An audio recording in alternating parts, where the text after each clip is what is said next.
Buongiorno ai titoli.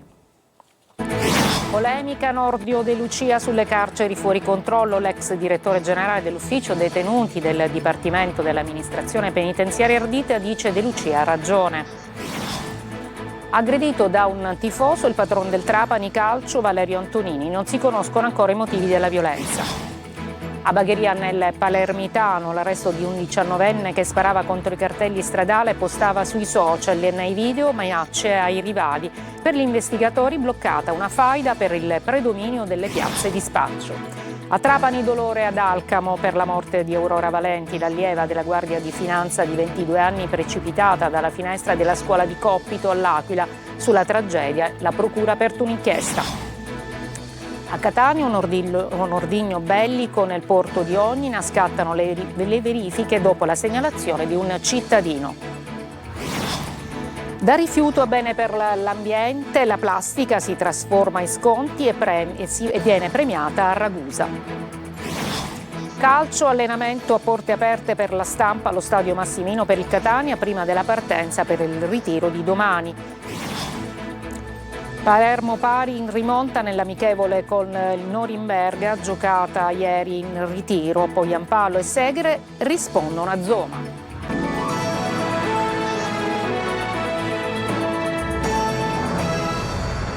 Buongiorno e buona domenica. Salgono i toni dello scontro fra il procuratore di Palermo Maurizio De Lucia e il ministro Nordio sul controllo delle carceri da parte della mafia. Sentiamo Manlio Viola.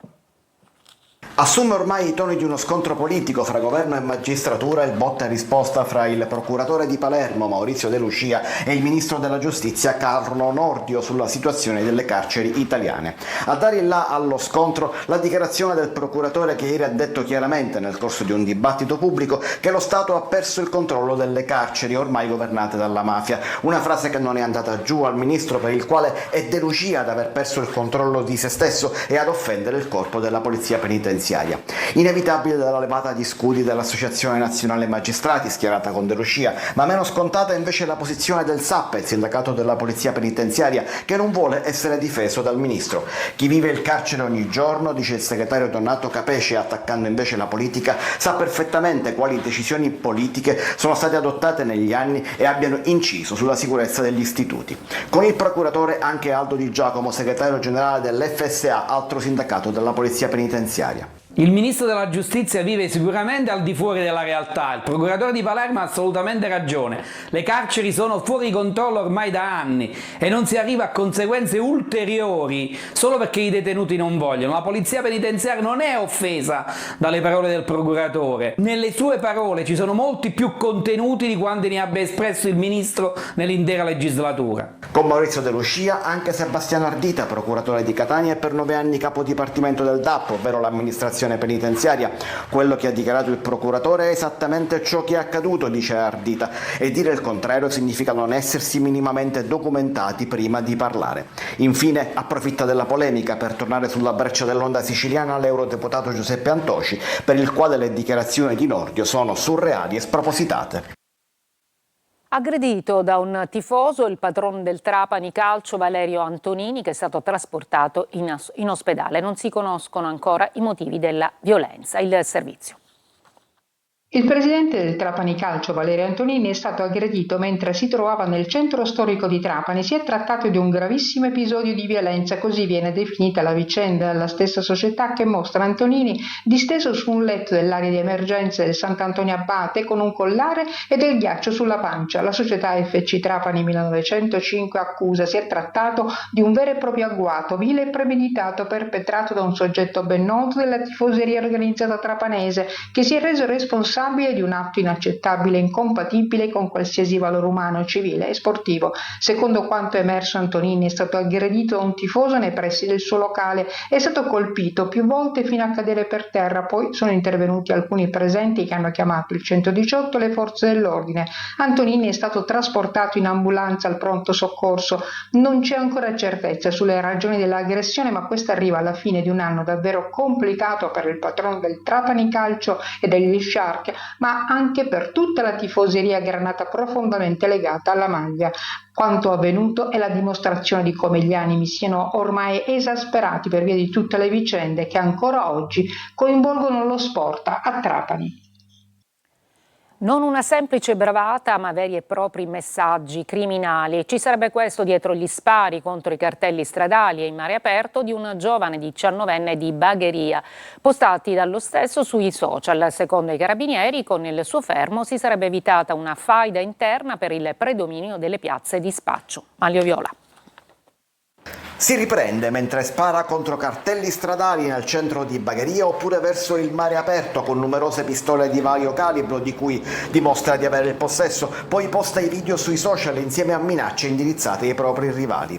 Protagonista Fabiano Morano, un giovane di 19 anni per il quale si sono aperte le porte del carcere. Individuati i post nell'ambito di una inchiesta in corso, sulla base di un rapporto dei carabinieri, il pubblico ministero di Termini Imerese Danilo Angelini ha ottenuto dal GIP l'ordine di arresto. Secondo gli inquirenti, infatti, non si tratta di una semplice bravata, ma di veri e propri messaggi di natura criminale. Destinatario delle minacce sarebbe stato Francesco Fazio, già noto ai carabinieri, che lo avevano fermato dopo che insieme a un complice sfuggito alla cattura aveva sparato colpi di avvertimento contro un garage. I due episodi, sempre secondo gli investigatori, sarebbero legati fra loro e sarebbero parte di uno scontro che sta crescendo fra due bande rivali di Bagheria che si contenderebbero le piazze di spaccio. L'ordine di arresto è così scattato come provvedimento preventivo per evitare l'escalation che rischia di finire in una vera e propria faida di strada. Contrapposizioni tra detenuti di due gruppi rivali per il controllo del carcere nella sommossa scoppiata il 20 luglio a Catania, dove si sono scontrati i detenuti di due bracci di Piazza Lanza. Quando la rivolta è rientrata, anche per l'intervento di reparti speciali dell'Arma, dei Carabinieri, della Polizia e la Polizia Penitenziaria stessa, hanno eseguito perquisizioni trovando 15 cellulari. La maggior parte dei telefonini era stata lanciata dal cortile della casa circondariale dove i detenuti li avevano gettati dalle celle liberandosene. Giorni di tensione anche nel carcere minorile di Malaspina a Palermo, dove sono stati aggrediti due agenti della Polizia Penitenziaria. Ci spostiamo ad Alcamo, sotto shock per la morte di Aurora Valenti, la 22enne allieva maresciallo della Guardia di Finanza, precipitata dalla finestra della sua camera nella scuola ispettori di Coppito. La Procura dell'Aquila ha aperto un'inchiesta, intanto è stata rinviata la festa di fine corso in programma lunedì prossimo in segno di lutto. Laura Spanò. Una comunità, quella di Alcamo, profondamente colpita dalla morte improvvisa di Aurora Valenti, 22 anni, allieva maresciallo, precipitata nel pomeriggio di venerdì dalla finestra della sua camera al terzo piano della scuola ispettori sovrintendenti di Coppito. Nel frattempo mamma Piera, papà Vincenzo e la sorella Ornella hanno raggiunto l'Aquila stretti nel dolore per una perdita che ha lasciato senza parole un'intera comunità.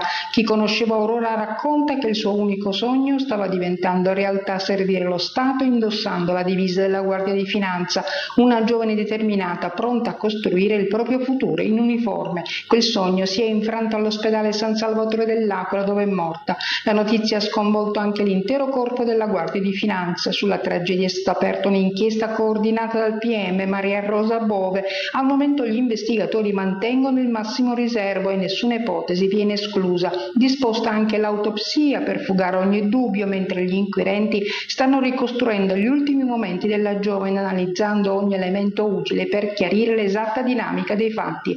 Aurora frequentava il primo anno del corso per allievi ispettori. Pochi giorni fa aveva vissuto uno dei momenti più significativi della sua formazione, la tradizionale consegna delle fiamme, simbolo che sancisce l'ingresso ufficiale nel percorso degli allievi marescialli della Guardia di Finanza. Un traguardo raggiunto con impegno, studio e sacrificio che rappresentava l'inizio di una carriera al servizio dello Stato. A Catania la polizia, durante i controlli in alcuni ristoranti della Playa, ha scoperto pesce non tracciato e irregolarità amministrative. Il titolare di una trattoria è stato sanzionato per 8.000 euro per la mancata tracciabilità di 7 kg di prodotti ittici.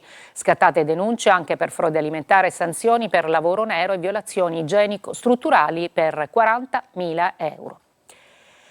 Clacson, applausi e autobotti cariche d'acqua. A Ravanusa siamo nell'Agrigentino, l'arrivo dei mezzi diventa il simbolo della lotta contro la crisi idrica. Intanto il sindaco ha proclamato lo stato di emergenza, primo caso in Sicilia. Davide Sardo.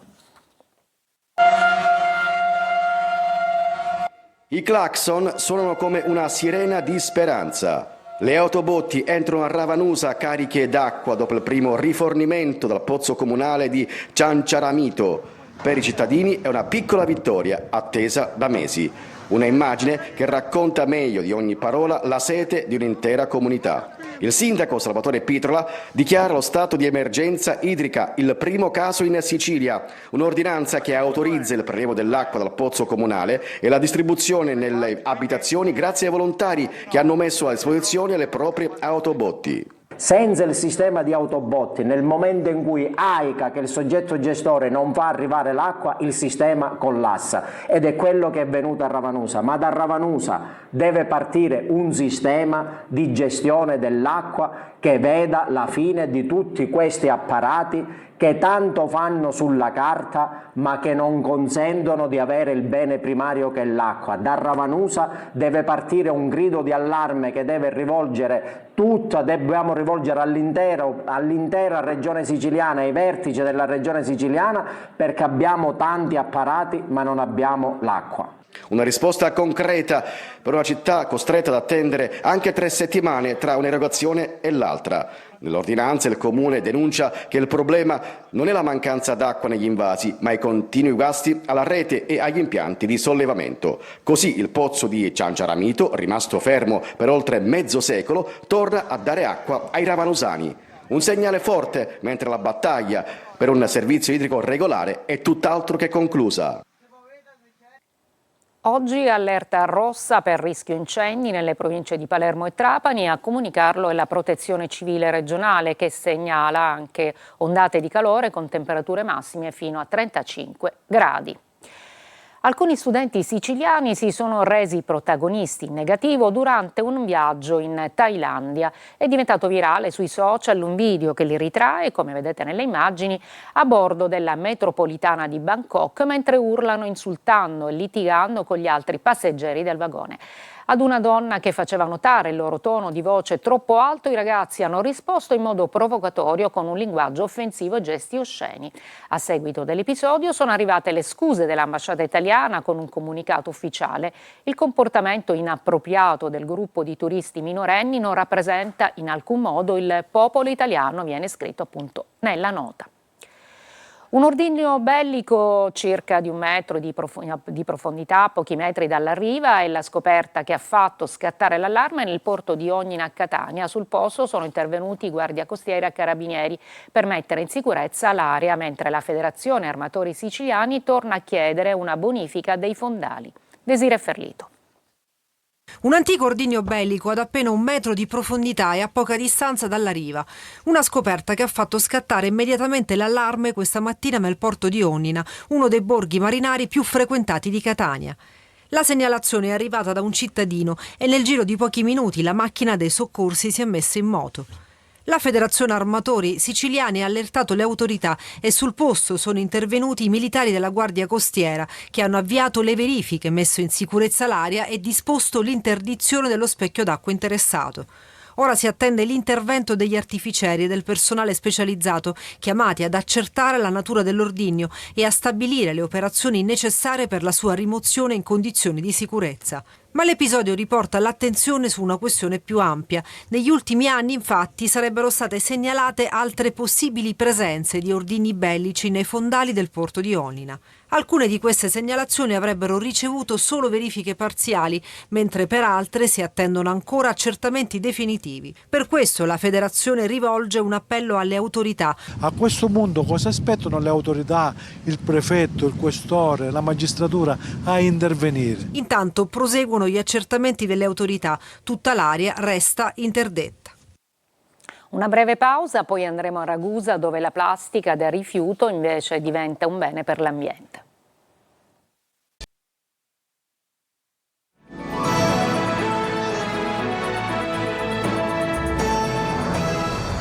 A Ragusa la plastica si trasforma in sconti e premi. 10 ecocompattatori sono stati installati per poter smaltire bottiglie in PET per uso alimentare. Lo scopo è quello di dare nuova vita alla plastica e evitare che venga abbandonata nell'ambiente. Veronica Barbarino. Da semplice rifiuto a un vantaggio per l'ambiente e per il portafoglio. La plastica a Ragusa diventa una risorsa. Grazie all'accordo tra il Comune e il Consorzio Nazionale per la raccolta, il riciclo e il recupero degli imballaggi in plastica, cittadini e turisti possono conferire le proprie bottiglie in PET per uso alimentare, accumulando punti da convertire in sconti e premi. 10 gli ecocompattatori distribuiti tra il centro città, Ibla e la frazione marinara di Ragusa. Conferire è facile. Innanzitutto dobbiamo scaricare l'applicazione del macchinario, appunto Recopet, e registrarsi tramite il vostro account email. Successivamente, arrivati davanti al macchinario, per farlo funzionare si deve inizialmente cliccare lo schermo. Successivamente la luce attorno qui al foro diventerà verde e quindi disponibile per l'ingresso della bottiglia. Per riscattare il punteggio accreditato si va qui nello schermo e tramite l'applicazione si scannerizza il QR code che verrà appunto generato sul dispositivo. Le bottiglie vanno inserite intere e con l'etichetta intatta. Solo così il lettore ottico potrà scansionare il codice a barre e convalidare il punto. Un gesto semplice che fa del bene al pianeta. Scala di luci e colori a Caltagirone per la prima serata della tradizionale luminaria di San Giacomo. Sentiamo Salvo Cona. Bagno di folla ieri sera per il primo dei 2 appuntamenti di luglio dedicati alla Scala illuminata, conosciuta anche come luminaria di San Giacomo, patrono di Caltagirone. Lo spettacolo di luci e colori, unico al mondo, ha trasformato la monumentale Scala di Santa Maria del Monte, patrimonio dell'UNESCO, in un fantasmagorico tappeto di fuoco. È un evento di una bellezza unica e rara che Caltagirone celebra in onore del suo santo patrono San Giacomo, ma che mette a disposizione degli occhi delle migliaia di persone che rimangono ogni anno stupite da un evento di straordinaria bellezza. Anche quest'anno circa 3.400 coppi in carta multicolore, dentro i quali ardono lumi alimentati da diversi quintali di olio d'oliva, vengono disposti in modo da formare un disegno diverso. Quello di ieri sera, opera di Giuseppe Ales, rappresentava in cima lo stemma della Repubblica Italiana. Al centro lo storico stemma di Caltagirone con lo scudo crociato, sorretto dai 2 grifoni sovrastati da una grande corona, in basso la conchiglia di San Giacomo, a risaltare il ruolo di Caltagirone quale città jacopea. Dopo l'accensione anche uno spettacolo di fuochi di artificio. Ogni disegno è diverso, non è mai detto, il vero risultato è quando si accende e scatta l'applauso e lì hai la conferma che il disegno è stato gradito e molto apprezzato. Breve pausa, poi il calcio con Catania e Palermo.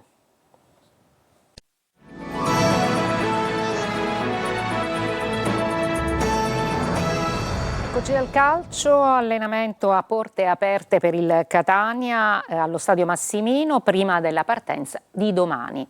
Sentiamo Marco Carli. Il Catania pronto alla partenza domani per spostarsi a Norcia, seconda fase del ritiro per i rossazzurri con qualche nuovo innesto già messo alla prova in questa settimana e protagonista anche ieri nella seduta aperta alla stampa. Rinaldi e De Falco in porta, Pagliai in difesa, Miai a centrocampo, Liguori e Torre davanti. Il 1 agosto teste contro il Ravenna e poi tutta la concentrazione sul primo incontro ufficiale con il Vicenza in Coppa Italia. Longo continuerà a spalmare la sua creatura a Norcia, una creatura che a mercato aperto sarà mutevole, forse fino a fine sessione. Con il salary cap 1000 cautele per una rosa che va rifinita ma che ha anche bisogno di essere sfoltita. In entrata i nomi di Demme e Coda vengono confermati da Varrà che dice sono nomi ovviamente che interessano. È un Catania che adesso ha bisogno soprattutto di sfoltire o già può incominciare, continuare a inserire nuovi innesti? No, sicuramente abbiamo iniziato a sfoltire, che è la cosa principale per un direttore sportivo, perché a prendere c'è sempre tempo. Siamo intervenuti su alcuni ruoli che credo in base alle uscite dovevamo intervenire, su altro stiamo valutando altre uscite da fare e quindi a capire cosa ci offre il mercato. Palermo pari in rimonta nell'amichevole con il Norimberga, giocata ieri in ritiro. Poi Ampalo e Segre rispondono a Zoma, gara divertente che ha permesso ai rosanero di mettere ulteriore benzina nel motore. Marco Gullà. 2-2, gara decisamente divertente pur essendo calcio di luglio, altro test amichevole per il Palermo in ritiro. I rosanero di Inzaghi pareggiano 2-2 rimontando un doppio svantaggio contro il Norimberga, club di seconda divisione tedesca di Miro Klose, vecchia conoscenza del calcio italiano e bomber storico di Verde Brema e Bayern Monaco. La doppietta di Zoma per i tedeschi e le reti di Poyampalo e Segre per gli uomini di Inzaghi. Un Palermo dai due volti, opaco nel primo tempo, sicuramente più pimpante e frizzante nella ripresa. Inzaghi ha cominciato la partita con Joronen in porta, difesa composta da Pierozzi, Magnani, Bani, Augello, Gomez, Ranocchi e mediana, Giasi, Hernán e Jonsen a supporto di Poyampalo, tedeschi avanti nella preparazione e anche nel risultato quando Zoma, dopo un batti e ribatti, mette dentro la palla del vantaggio. Il Palermo si fa vivo con Jonsen, ma la sua rete viene annullata. Norimberga che invece sfiora il raddoppio. Secondo tempo, dopo pochi minuti Zoma raddoppia dal dischetto battendo Joronen dagli 11 metri. Al 60° i rosanero accorciano le distanze con Poyampalo. Pierozzi cerca il tap-in dopo un tiro di Jonsen respinto dal portiere. La palla vaga in aria ed è il bomber finlandese a timbrare il gol dell'1-2. Il pareggio lo sigla Segre, bel gol il suo ed esultanza già da campionato. Il Palermo alza i giri del motore ma deve ancora rivedere diverse cose, soprattutto in difesa. È tutto per questa edizione, la prossima alle 14. Grazie per l'ascolto, buona giornata e buona domenica.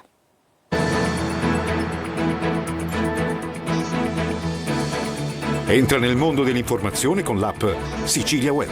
Resta sempre aggiornato con le news e le live in diretta.